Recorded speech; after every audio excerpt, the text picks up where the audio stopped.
হুগলি জেলার পদ্মগ্রাম। গাছগাছালিতে ঘেরা শান্ত শীতল সুন্দর একটি গ্রাম। মাঠ ভর্তি সবুজ ধান ক্ষেত, পাশেই একটা পুকুর, তাতে হাঁস চড়ে বেড়াচ্ছে।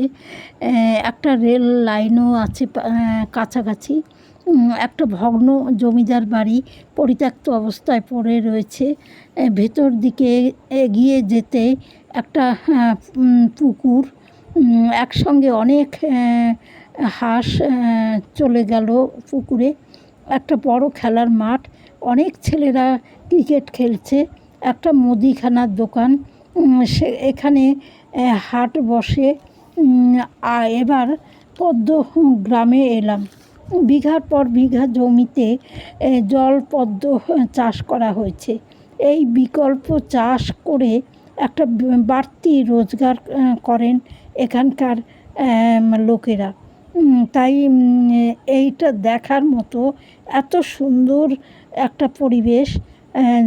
জমিতে মানে জল দিয়ে কাদা করে তাতে ওই পদ্ম ফুল লাগিয়েছে। কী সুন্দর দেখতে, এর বিকল্প হয় না।